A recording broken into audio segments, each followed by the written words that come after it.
Hello and welcome to the video lecture. इस video lecture का title है filter feeding in paramecium. Paramecium में filter feeding. Paramecium में यदि हम पोषण देखें या न्यूट्रिशन देखें या फूड एंड फीडिंग का अध्ययन करें तो पैरामीशियम होलोजोइक होते हैं, यानी कि प्राणी संभोजी होते हैं, जिसका अर्थ ये है कि पैरामीशियम दूसरे प्राणियों को या दूसरे फूड मटेरियल को निगल लेते हैं और फिर अपने कोशिका के अंदर पाचन करते हैं। पैरामीशियम का मुख्य तौर पर जो भोजन है वो बैक्टीरिया या जीवाणु है और पैरामीशियम फीडिंग को इन स्टेप्स में पूर्ण करते हैं: ingestion, digestion, absorption and egestion.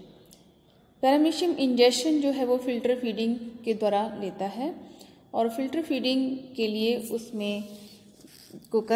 उसमें एक ओरल अपरेटस पाया जाता है।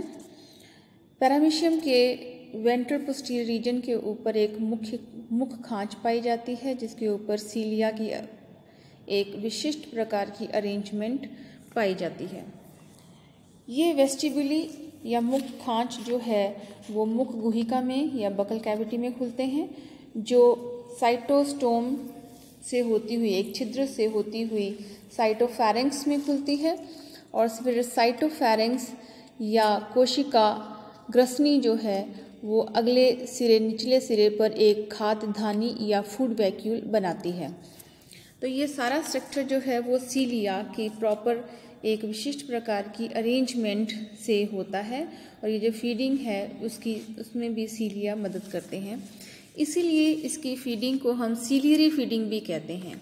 और फिल्टर फीडिंग शब्द इसलिए डाला है क्योंकि पानी की धारा से होता हुआ जो फूड मटेरियल है वो छन कर सीलिया की मदद से वो छनता है और इसीलिए हम उसको फिल्टर फीडिंग कहते हैं। यानी कि पानी की धारा से आता हुआ जो फूड मटेरियल है वो फिल्टर आउट होता है सीलिया की मदद से, इसलिए फिल्टर फीडिंग भी कहते हैं।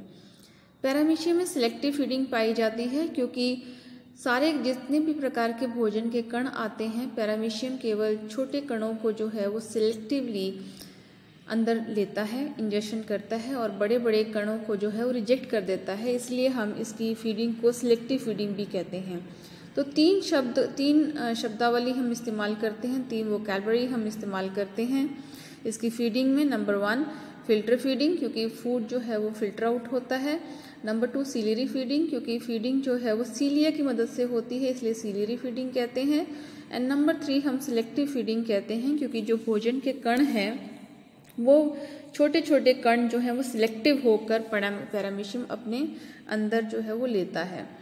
तो ऐसे में जो पानी की धारा है उसको बनाए रखने के लिए जो वेस्टिब्यूल के ऊपर सीलिया की एक विशिष्ट अरेंजमेंट है वो बीट करते हैं सीलिया, और पानी जो है वो एक व्हर्लपूल बनाता हुआ वेस्टिब्यूल के अंदर एंटर करता है। इस पानी के छोटे छोटे जो भोजन के कण हैं वो वेस्टिब्यूल के द्वारा बकल कैविटी के अंदर चले जाते हैं और बकल कैविटी के से होते हुए साइटोस्टोम छिद्र के द्वारा जो है वो साइटोफैरिंक्स में चले जाते हैं और नीचे जाके फूड वैक्यूल बनाते हैं। बड़े भोजन के कण को रिजेक्ट कर दिया जाता है और रिजेक्शन पाथ से जो है उनको बाहर निकाल दिया जाता है। इस चित्र में आप बड़ा स्पष्ट देख पा रहे हैं कि किस प्रकार से वेस्टिब्यूल के सीलिया बीट करते हैं और जिसकी मदद से जो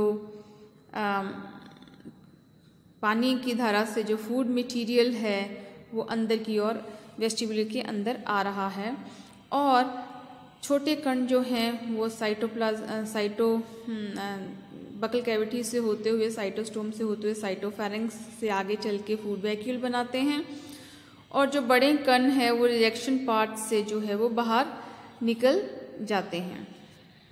तो इस तरह की फीडिंग को हम सीलियरी फीडिंग या फिल्टर फीडिंग या सेलेक्टिव फीडिंग के नाम से हम जानते हैं। पैरामीशियम जो डाइजेशन है वो फूड वैक्यूल में होती है और इंट्रासेलुलर डाइजेशन कहलाते हैं ये। इस चित्र में आप बड़े स्पष्ट देख पा रहे हैं कि जो फूड वैक्यूल है वो पैरामीशियम में एंडोप्लाज्म की स्ट्रीमिंग मूवमेंट, जिसको हम पर्टिकुलरली साइक्लोसिस कहते हैं, उसकी वजह से जो फूड वैक्यूल हैं वो पूरे एंडोप्लाज्म के अंदर जो हैं वो मूवमेंट करते हैं। ऐसे में जो फूड वैक्यूल तुरंत वेस्टिबुलर से साइटोफेरेंक्स से बन रहे हैं, इसके अंदर डाइजेशन होगी और ऐसे में जो लाइसोसोमल एंजाइम्स हैं वो कार्बोहाइड्रेट, लिपिड्स एंड प्रोटीन्स को डाइजेस्ट करते हैं और जो सिंपल डाइजेस्टेड फूड मटेरियल है वो एंडोप्लाज्म के अंदर एब्जॉर्ब हो जाता है और स्टोर हो जाता है ग्लाइकोजन तथा फैट ग्लोब्यूल्स के रूप में। इजेशन पैरामीशियम में जो है वो इजेशन होती है साइटोपाइग या एनल स्पॉट की मदद से, जो कि तुरंत पाई जाती है वेस्टिबुली के नीचे। तो इस साइटोपाइग से जो है वो अनडाइजेस्टेड फूड मटेरियल बाहर निकल जाता है। तो ऐसे चित्र में आप देख सकते हैं कि साइटोफेरेंक्स के बाद फूड वैक्यूल का बनना और फिर उसके बाद स्ट्रीमिंग मूवमेंट से फूड वैक्यूल जो है वो ऊपर की ओर जाते हैं एंड डिफरेंट स्टेजेस डाइजेशन में रहते हैं। जो अनडाइजेस्टेड फूड मटेरियल जो है वो एब्जॉर्ब हो जाता है एंडोप्लाज्म में एंड जो अनडाइजेस्टेड फूड मटेरियल है वो साइटोपाइग की मदद से पैरामीशियम के बाहर इजेक्ट हो जाता है। तो इस तरह से पैरामीशियम में फीडिंग जो है वो पूर्ण होती है। इस वीडियो में इतना ही। Thank you for watching. यदि आपको ये वीडियो पसंद आया तो इसे लाइक एंड शेयर करें और इस चैनल को ज़रूर सब्सक्राइब करें। Thank you so much.